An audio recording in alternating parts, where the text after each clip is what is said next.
Hi, everyone. I hope that you're enjoying WIDS so far. My name is Maria Gargiulo, and I'm very excited to be speaking at WIDS again this year, but sad I couldn't make it in person. I'm calling from Oxford in the United Kingdom, where I'm a graduate student in demography.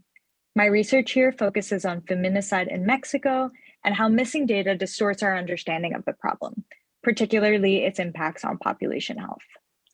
Today, I'll be presenting some work I've been doing in my capacity as a statistician at the Human Rights Data Analysis Group, also known as HRDAG. The focus of my talk today will be largely methodological, but I wanted to take a moment to mention my favorite part of the work I do with HRDAG, collaborating directly with partner organizations to help define and answer pressing questions that help support their work on the ground, advocating for accountability and justice. I hope you enjoy the talk, and I hope you enjoy the rest of WIDS. Today, I want to share a bit about the statistical methods I use in my work studying undocumented human rights violations. I'd like to begin by discussing the challenges inherent in working with data documenting human rights violations. Collecting data in conflict is difficult and dangerous, and the data that results are often incomplete. Some victims' stories are never recorded, and those whose stories are documented may still be missing information about the victim, the perpetrator, or the violent event. These missing data are generally not missing at random. There are a number of different statistical biases that affect which victims are recorded, and perhaps more importantly, which victims are not. Some examples include event size bias, where larger violent events are more likely to be reported than smaller events. So events with many victims are more likely to be documented than events with one or two victims. There are also urban biases, where violence in urban areas is better documented than violence in rural communities.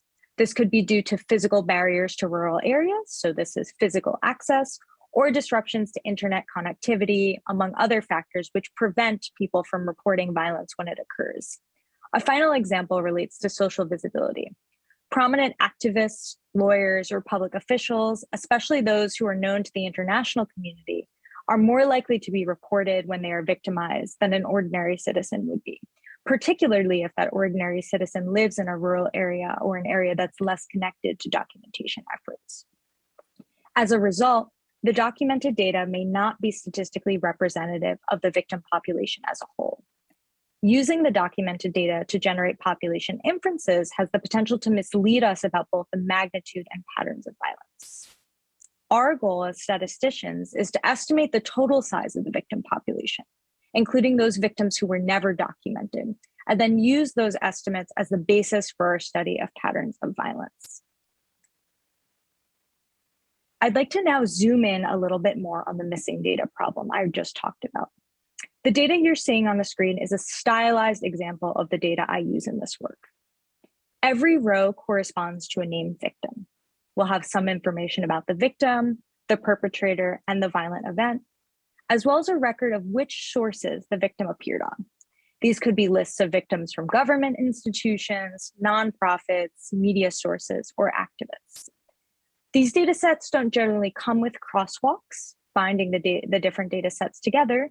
So we identify the lists that an individual appears on through a process called record linkage or data deduplication. I unfortunately won't have time to cover this step today, but it is a critical component of these analyses. Returning to the data, you'll see question marks in a number of places. These are meant to represent missing information. For example, we've documented person 1 as a victim, but we don't know the date of the violation. Another example, person 4 is missing both the date of the violation and the perpetrator of the violation. In contrast, person number 3 has complete information. But this is just one type of missingness. These are missing fields in records of documented victims. But we also have some undocumented victims, which are represented by the gray rows at the bottom. So again, these are the victims whose stories were not documented by any of the available data sources. We know nothing about these victims. We do not know when they were victimized, who the perpetrator was, or how many victims there were. This is the same stylized data, but now I've color-coded the missingness because we're going to use two different statistical methods to address the two different levels of missingness. For the green cells, these are again the missing fields within documented records. We are going to use a process called imputation. And for the yellow rows, which are the victims who were never documented by any of the data sources, we're going to use a method called multiple systems estimation. So I'm going to start by discussing imputation. Now, we can think of imputation as a process of filling in missing fields with information based on the non-missing information available in other records. This is a particularly important step if we want to calculate estimates stratified by any field that contains missing data. In the example from before, this would be necessary if we wanted to examine patterns in time or by perpetrator. The alternative to imputation in this sense is either not doing the stratified analyses, which might be necessary for what we're trying to show, or to do a complete case analysis, where we drop records that are missing information in the field or fields of interest. We really don't want to drop records. This will only serve to statistically bias our results. So instead, we are going to impute this missing data.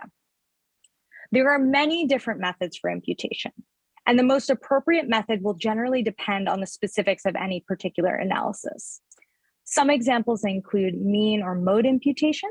In this case, you'd fill in the missing columns using the mean of the non-missing values for continuous variables or the mode for categorical variables. There are also regression or tree-based methods where you fit a regression or tree-based model on the observed data and then predict the values to fill in the missing fields. What I've just described are three different single imputation approaches. That is, we fit some model, which can be as simple as the column mean or more complex like a random forest, and fill in the missing values one time. However, we'd prefer to have a way to represent the uncertainty inherent in this imputation process.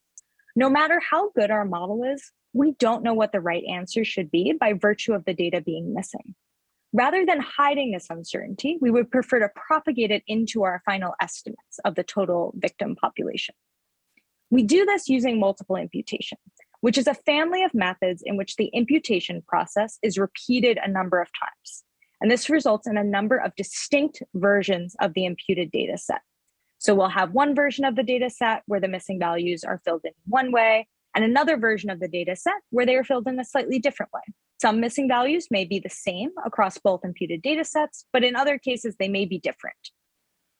This allows us to propagate the uncertainty from the imputation step into the final estimates.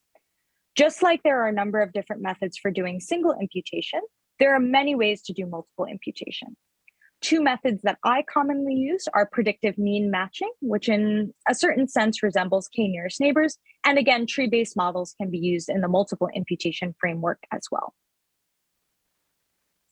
And now that we have a kind of basic understanding of the process of imputation, so filling in the missing data in the observed records, I'd like to turn our attention to the victims who are never documented.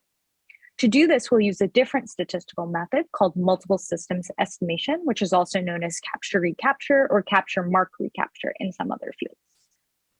The basic idea behind this method is that we would like to use information about the documentation patterns of the observed victims to estimate the total population size. And again, this includes victims that were never documented. We saw this earlier in the stylized data. The sources column represents which victims were documented in which list. Some victims appeared in only one list, while others were documented by two or more lists. These patterns, so the way in which these victims are documented, serves as the input to the multiple systems estimation model. Multiple systems estimation is technically possible, but you have to be willing to make very strong assumptions about the lists. These often don't seem plausible when working with human rights violation data. So when I apply these methods in my work, I only do so when I have three or more distinct lists available. As with imputation, many different multiple systems estimation models exist. They're both Bayesian and frequentist. Some examples include log linear models, decomposable graphical models, and latent class multiple capture-recapture, which is the model I often use in my work.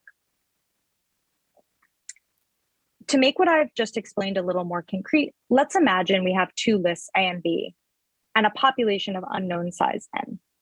This example differs from the way that I construct my estimates in practice, but it's helpful to understand the intuition behind what multiple systems estimation is doing. Let's imagine that lists A and B are independent, and now I'd like to define some quantities. So the first quantity I would like to define is the probability of being on list A. So I'm going to call this P of A, And this is equal to A, so these are the number of people within the dark green circle, divided by N, the total size of the population. Similarly, the probability of being on list B is P of B, and that is B divided by N. Now I'd like to ask, what about the intersection between lists A and B? In the diagram, that's labeled as N, and that is sort of the dark gray people in the middle of A and B. The probability of being an M is therefore M divided by N. But because the lists are independent, so lists A and B are independent, we can rewrite this expression as the probability of being on list A times the probability of being on list B. That is, we can do A divided by N times B divided by N, which is just A times B over N squared. Rearranging the terms in this equation, we can say that our estimate of N is then equal to A times B divided by M. I think that this is really cool because using only the data we've observed, we now have this estimate of the entire population of victims, including the victims whose stories were never documented. To wrap things up, I just want to talk a little bit about how we use multiple imputation and multiple systems estimation together to get estimates that include both uncertainty from imputation and from the multiple systems estimation model. This process has three general steps. The first step is creating the multiply imputed data sets. So I will create, let's say, 10 multiply imputed data sets using an R package called MICE, and this stands for multivariate imputation through change equation. Again, as I explained earlier, these 10 imputed data sets will all be slightly different because the imputation process is probabilistic and allows for variation, which is exactly what we want to see because we don't know what the correct answers are. Next, so after we have the 10 replicates of the multiple imputation, so the 10 versions of the imputed data sets, we're going to calculate multiple systems estimation estimates for the population of interest on each of these imputed data sets. So at the end of this process, I will have 10 sets of results, one for each of the imputed data sets. I do the multiple systems estimation estimates using the R package LCMCR, which refers to, again, latent class multiple capture recapture. This is a Bayesian framework, so my 10 sets of results are 10 vectors of draws from the posterior distribution of the probable number of victims. Finally, we're going to take these 10 sets of results and combine them to get a point estimate of the most likely number of victims and a measure of our uncertainty. And what's most important about this measure of uncertainty is that this uncertainty is going to account for both uncertainty in the imputation and the uncertainty in the multiple systems estimation model. And that's very important to us. So we're propagating the error from the imputation into the final results. There are a number of different rules for combining the results from multiple imputation. In our case, we are generally able to say that the results resemble a normal distribution after we apply a log transformation. So we can use combination rules that make normality assumptions without too much issue. And finally, just to close, these are the references I referenced throughout the talk today, if you're interested in learning a little bit more. And thank you so much for joining my talk today. If you'd like to discuss anything I mentioned here in greater detail, you can reach me at mariag@hrdag.org. And happy International Women's Day and enjoy the rest of WINS.